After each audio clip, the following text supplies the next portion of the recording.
l'utilisation des colonnes d'affichage libre expression de la ville. Je donne la parole à Monsieur Jean-Claude Philippot pour sa lecture de vœux.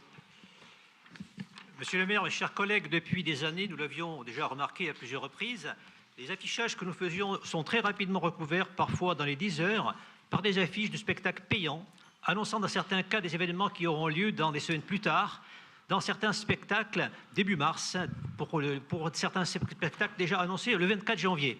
Ces constatations ont été déjà faites par le délégué départemental de l'Union populaire républicaine, UPR, M. Guillaume Prin, qui a envoyé un courrier à tous les membres des oppositions pour les informer des démarches entreprises auprès de vous, Monsieur le maire. Dans ce courrier, il transmettait un fichier PDF qui vous avait envoyé le 15 juin 2018. La réponse de votre adjoint délégué à la sécurité en date du 9 juillet et la lettre de relance du 14 septembre restaient sans réponse. Il indiquait par ailleurs avoir mis le fond dossier sur le site internet upr51.fr. Son premier courrier, daté du 15 juin, rappelez que l'article L. 593 du Code de l'environnement précise que le maire détermine par arrêté et fait aménager sur le domaine public ou en surplomb de celui-ci ou sur le domaine privé communal un ou plusieurs emplacements destinés à l'affichage d'opinion ainsi qu'à la publicité relative aux activités des associations sans but lucratif. Aucune redevance ou taxe n'est perçue à l'occasion de cet affichage ou de cette publicité. En vue d'assurer la liberté d'opinion et de répondre aux besoins des associations, les conditions d'application du présent décret sont fixées par le décret Conseil d'État en fonction du nombre d'habitants de la superficie de la commune. Ce décret fixe une surface minimale que chaque catégorie de communes doit réserver à l'affichage et définie à l'alinéa précédent. Dans ce courrier, M. Guillaume Prin vous demandait donc de faire respecter par les sociétés qui les accaparent illégalement les colonnes d'affichage de libre expression au détriment des associations de la libre opinion.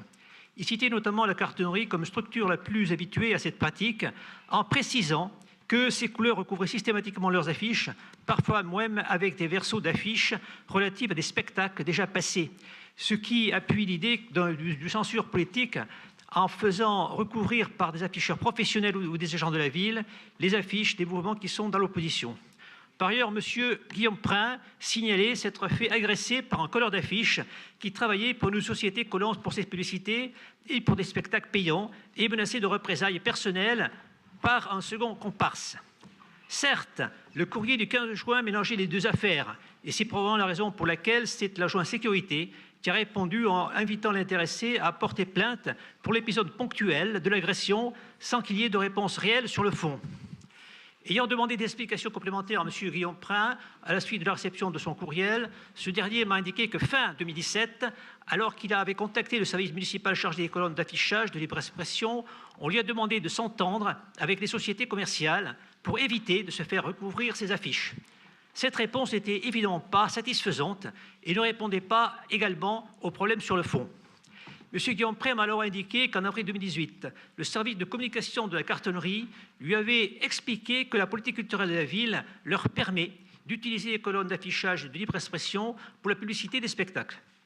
Qu'en juin 2018, ayant rencontré le directeur de la communication de la cartonnerie, ce dernier lui a confirmé que sa politique d'affichage sur les emplacements réservés à la libre expression était soutenue par la ville. Je voudrais ici souligner tout l'intérêt de l'intervention de M. Guillaume Prin. En effet, le maire a bien l'obligation de mettre à disposition des emplacements réservés à la libre expression et de faire respecter leur bon usage par l'application aux contrevenants de sanctions financières dissuasives. Je rappelle ici, s'agissant des panneaux de libre expression, qu'en 2014, le ministère de l'Écologie, du Développement durable et de l'Énergie a édité un guide pratique de la réglementation de la publicité extérieure qui précise à la page 52 de ce guide les règles sur l'affichage libre. Il serait d'ailleurs d'autant plus surprenant que vous ne fassiez pas respecter ces textes, Monsieur le maire, qu'une des structures principales qu'il utilise indûment ces panneaux avec des affiches publicitaires pour les spectacles payants et la cartonnerie, salle municipale des musiques actuelles, gérée en régie personnalisée, avec à son conseil d'administration pour président un conseiller municipal et pour vice-président un adjoint culture.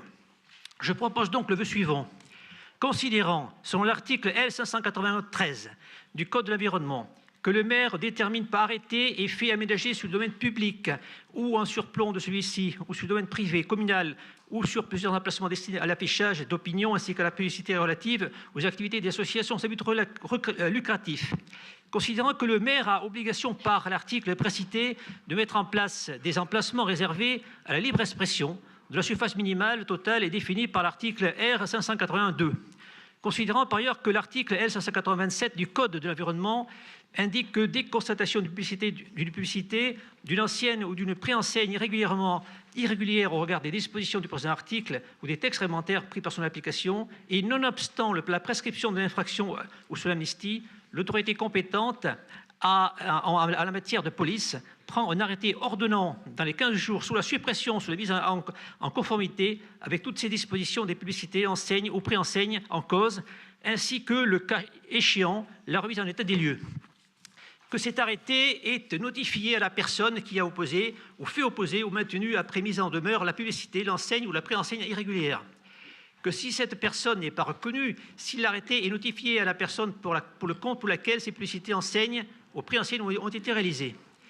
Considérant les prescriptions réglementaires appelées par le guide pratique de la réglementation de publicité extérieure précitée, considérant par ailleurs que les affichages promouvant des spectacles payants sont actuellement effectués indûment sur des panneaux précités, entravant ainsi la libre expression pour laquelle ils sont prévus, considérant par ailleurs que ces affichages portent une concurrence déloyale aux salles privées qui ne se permettent pas de tels panneaux, et considérant enfin que le maire a obligation de faire respecter la réglementation sur la voie publique dans le domaine où il a la compétence, il est décidé, premièrement, que M. le maire notifiera aux structures qui mandatent indûment ces affichages sur les panneaux de libre expression destinés à des associations pour des activités non lucratives qu'elles ne peuvent plus le faire et qu'il mettra en œuvre des textes précités à l'encontre des contrevenants.